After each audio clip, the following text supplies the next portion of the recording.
The scholars said, if you look at the Prophet ﷺ, he never forgot his athkar, his remembrance, when he stepped out of his home. And what are those two athkar? Two phrases of remembrance, two athkar, that the Prophet ﷺ always would say when he left his home. The first one, Bismillah, tawakkaltu ala Allah, la hawla wa la quwwata illa billah. In the name of Allah, I depend upon Allah, la hawla wa la quwwata, tawakkaltu ala Allah, la hawla wa la quwwata illa billah. There's no power, no might except for that which is with Allah, with God. And what did the Prophet ﷺ say happens? The devil flees you. The angel calls out and says, Hudita wa kufita wa wuqita. You're going to be guided for the day. You're going to be protected for the day from your enemy. You will be protected for the day for any type of harm that would come to you. Hudita wa kufita wa wuqita. And this is one narration, but the other narration, listen very carefully, and I want you to try to practice this, inshallah ta'ala. And I'll hold myself to it as well. Salama radiyallahu ta'ala anha says, ما خرج النبي صلى الله عليه وسلم من بيتي قط إلا رفع طرفه إلى السماء. I love the imagery here, and I actually just thought about it today. She said, every time the Prophet ﷺ left my house, and he never left my house except that he would do this, he'd look up to the sky.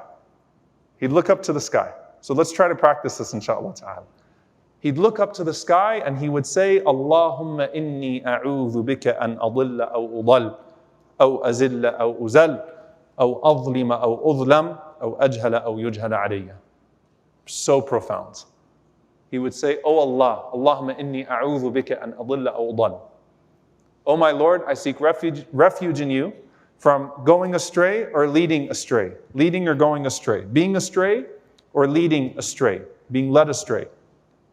أو أزل أو أزل, or to slip or cause to slip, or be made to slip.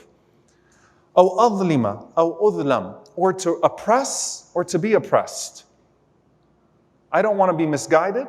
I don't want to fall. I don't want to oppress. And I don't want any of those things happening to me either.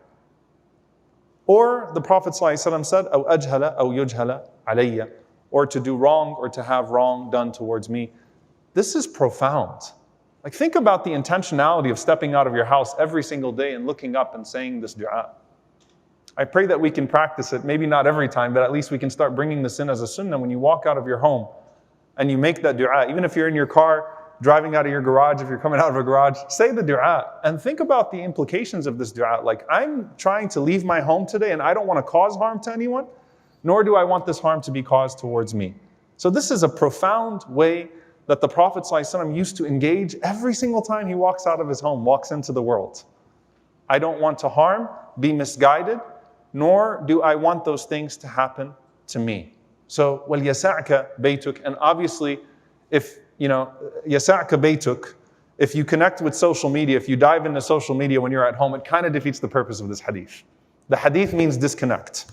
The hadith means learn how to cut off and enjoy yourself in seclusion and in solitude. The last one, the Prophet ﷺ said, وَابْكِ عَلَى خَطِيئَتِكَ, and cry over your sins.